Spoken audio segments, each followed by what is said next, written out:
ओम शांति। आज 11 मई 2023 की साकार मुरली। आज बाबा ने कहा, मीठे बच्चे, पहले अपने ऊपर रहम करो, फिर आपका फर्ज है अपने परिवार को स्वर्ग में चलने का सही रास्ता बताना। इसलिए उन्हें भी लायक बनाने का पूरा पुरुषार्थ करो। प्रश्न, तुम किस रेस के आधार से शिवालय के मालिक बन जाएंगे? उत्तर, फॉलो फादर मदर। सिर्फ एक जन्म पवित्रता की प्रतिज्ञा करो, नर से दिल हटा दो। शिव बाबा तुम्हारे लिए शिवालय स्थापन कर रहे हैं, जहां तुम चैतन्य में राज्य करेंगे। धंधाधोरी करते बाप और शौर को याद करने से राजाई का तिलक मिल जाएगा, अर्थात शिवालय के मालिक बन जाएंगे। गीत है, तुम यो माता पिता। ओम शांति। कुछ न कुछ कहना पड़ता है। ओम शांति या शिवाय नमः। परमात्मा ही नमः कहते हैं ना, ओम शांति हम कहते हैं। यह है अपना और बाप का परिचय देना। वह महिमा भक्त लोग करते हैं। तमेव मातश्च पिता। तुम तो बच्चे हो जिसकी महिमा भक्त लोग भक्ति मार्ग में करते हैं। आज वो बाप आपके सम्मुख बैठा हुआ है। जरूर सम्मुख था, अब फिर सम्मुख बैठे हुए हैं।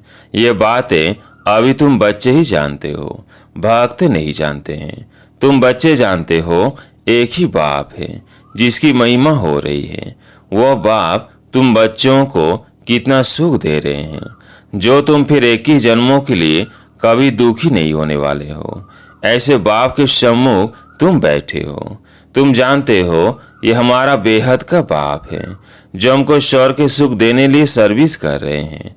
बाप हमेशा बच्चों को रच कर उन्हों की सेवा कर लायक बनाते हैं। बाप जैसे कि बच्चों का गुलाम बन जाता है। लौकिक बाप भी बच्चों की पालना करने में कितनी मेहनत करते हैं। रात दिन यह चिंतन रहता है कि बच्चों की सेवा कर बच्चों को लायक बनाए। वो है हद की रचना के गुलाम। यह फिर बेहद का बाप। यह भी कहते हैं, बच्चे पूरा फॉलो करो और पूरा वर्षा लेकर स्वर्ग के मालिक बनो। बच्चों पर हमेशा रहम करना होता है। जो सेंसिबल बाप होगा वो कहेगा बच्चों को भी क्यों न साथ साथ यह सच्ची कमाई भी कराए। लौकिक बच्चों की स्थूल पालना तो आधा कल्प से करते हैं। बच्चों की पालना कर बड़ा बनाया, लायक बनाया, बच्चों के लिए विल किया, बस शरीर छोड़ा, जाकर दूसरा जन्म लेंगे। वह हुआ हद का बाप, और यह है फिर बेहद का बाप। वह हद का ब्रह्मा है। रचना रच फिर उनका गुलाम बनते हैं। बहुत मेहनत करनी पड़ती है। कहाँ बच्चे कुसंग में खराब ना हो जाए, नाम बदनाम ना करे। परंतु वो हो गए अल्पकाल का सुख। उन्हें पता नहीं बच्चा सपूत निकलेगा या कपूत। कई ऐसे कपूत निकलते हैं जो एकदम खाना खराब कर देते हैं, बाप की मिल्कियत को एकदम उड़ाकर चट कर देते हैं। इसलिए बड़ी संभाल करनी पड़ती है। बेहद के बाप को कितना फुरना रहता है। कहते हैं तुम भी बरसा लो और अपनी रचना को भी बरसा दो, परंतु फिर भी कपूत बच्चे होते हैं तो बाप का कहना नहीं मानते हैं। बाप कहते हैं पढ़ाई करो तो पढ़ते नहीं, पवित्र नहीं बनते। कोई मुश्किल कोटों में कोई में भी कोई आज्ञाकारी निकलते हैं। यहाँ तो सीमत मिलती है। तुम मात पिता, ये एक ही महिमा है, परंतु मनुष्य न जाने कारण श्री कृष्ण के आगे, लक्ष्मी नारायण के आगे कहेंगे तुम मात पिता। यह भी अंधश्रद्धा है। और लक्ष्मी नारायण प्रारब्ध भोगते हैं, उनको अपने बच्चे हैं। हम उनको कैसे कहते हैं तुम मात पिता? वास्तव में यह महिमा एक ही है। गीत में सुना कि ऊंचे तो जाए शिव बाबा, सबका सदगति दाता, सबको शांति धाम सुख धाम में ले जाने वाला। तैसे बाप की सीमत पर जरूर चलना चाहिए।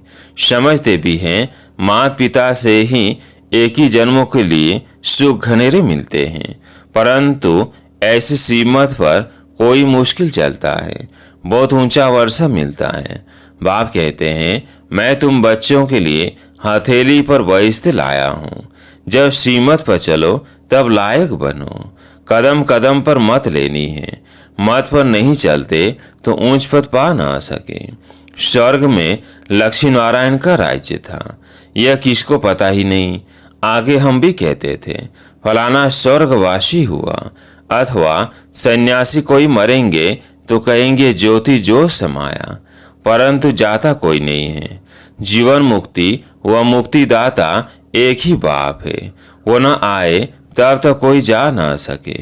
वह निराकारी दुनिया, निराकारी बाप और निराकारी आत्माएं वहाँ रहती है, जिसको परम धाम भी कहा जाता है।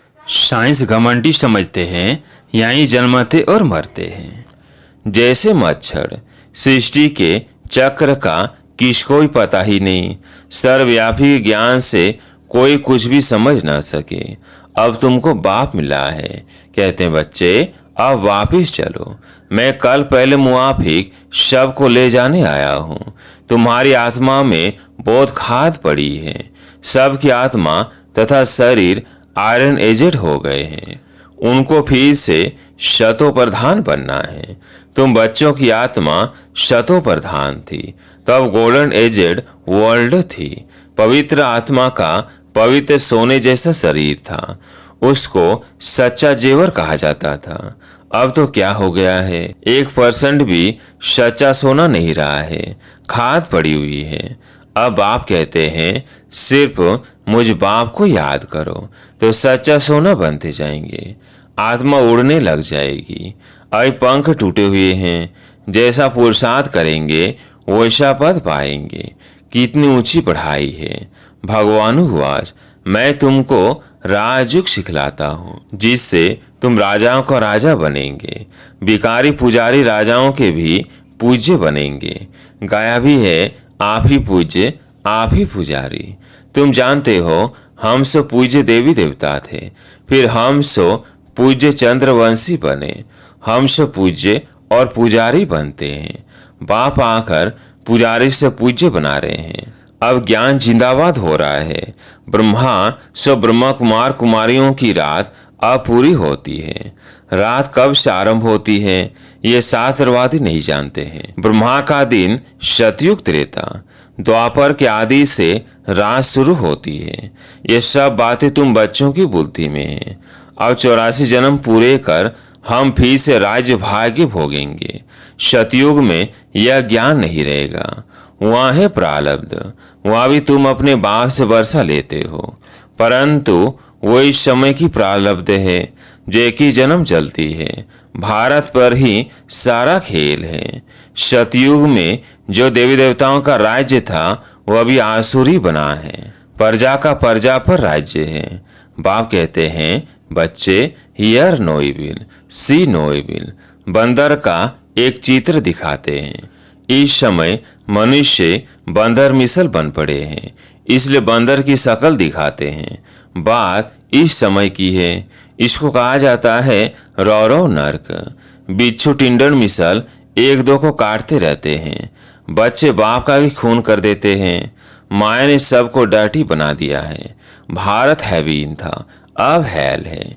84 जन्म भी भारतवासियों के हैं। बाप कहते हैं मैं कितनी समझाने देता हूँ। कहते हैं I am most obedient father. Father servant, teacher servant, Guru servant. अब मैं आया हूँ।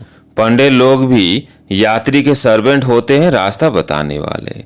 अब मैं तुम बच्चों को स्वर्ग ले चलने लिए गाइड बना हूँ, लिबरेट करता हूँ। हिस्ट्री रिपीट जरूर होगी। ग्रंथ में भी कहते हैं कि है भी सत, होसी भी सत, एको ओमकार। यह परमात्मा की महिमा है। एक तरफ कहते हैं अजोनी, दूसरे तरफ कहते हैं सर्वव्यापी है। जिधर देखता हूँ तू ही तू है। यम आए हैं मौज करने, ऐसे बहुत ही कहते हैं। अब बाप कहते हैं बच्चे ये सब बातें तुम्हें डुबोने वाली हैं। सर्वव्यापी का ज्ञान डुबो देता है। बाप कितना समझाते हैं, कोई तो झड़ नीचे करते हैं कि बाप से वर्षा लेना है। इन जैसा स्वीट फादर मिल नहीं सकता।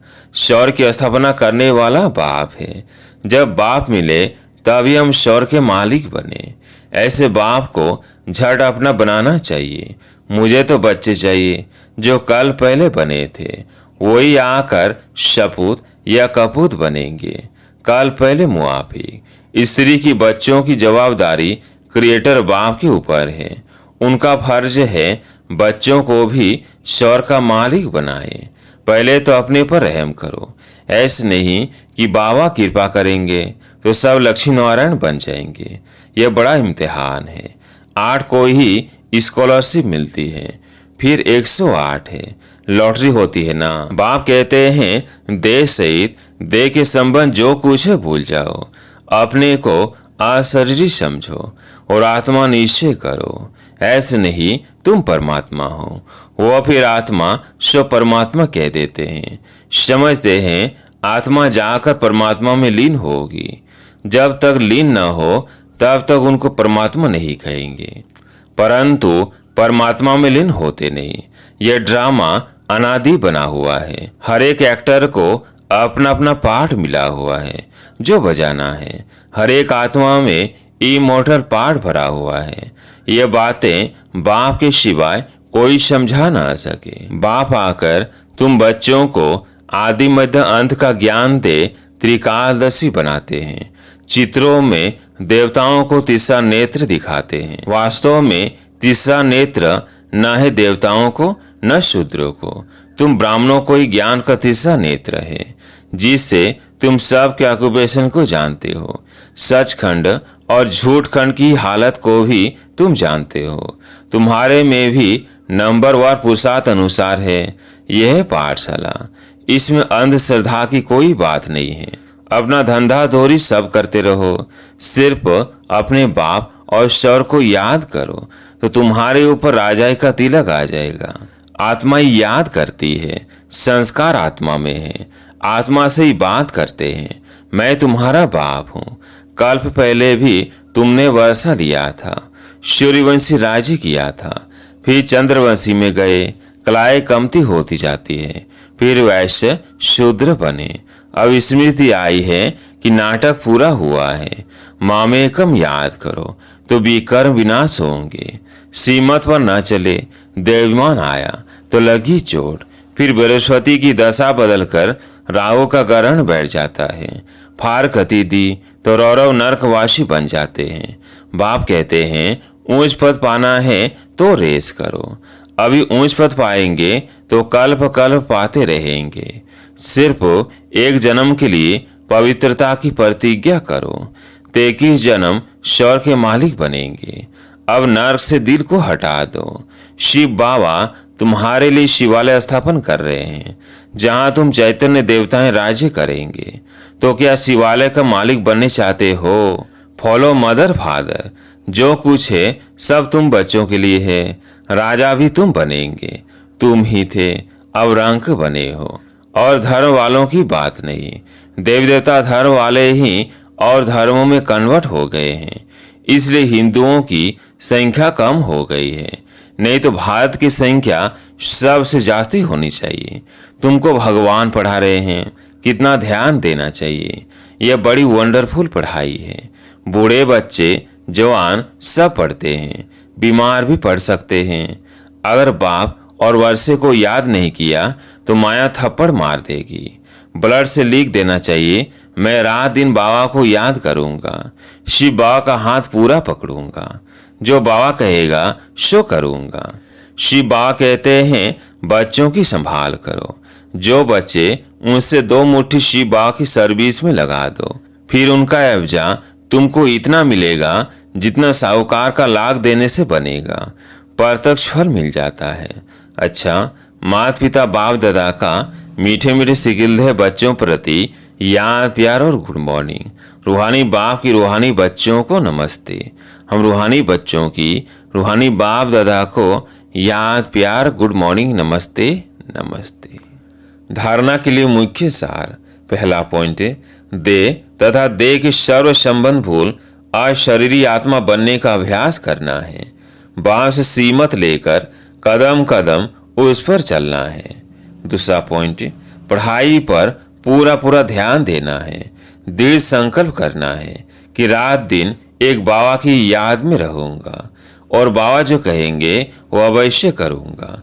यर no evil see no evil.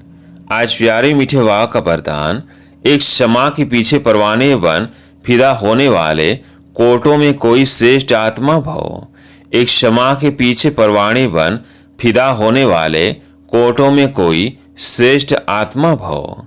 सारे विश्व के अंदर हम कोटों में कोई में भी कोई श्रेष्ठ आत्माएं हैं, जिन्होंने स्वयं अनुभव करके ये महसूस किया है कि हम कल पहले वाली वही श्रेष्ठ आत्माएं हैं, जिन्होंने स्वयं को बाप समा के पीछे फिदा किया है। वे चक्र लगाने वाले नहीं, परवाने बन फिदा होने वाले हैं। फिदा होना अर्थात मर जाना, तो ऐसे जल मरने वाले परवाने होना, जलना ही बाप का बनना है। जलना अर्थात संपूर्ण परिवर्तन होना। स्लोगन, बाबा के मिलन की और सर्व प्राप्तियों की मौज में रहना ही संगम युग की विशेषता है। अच्छा, ओम शांति।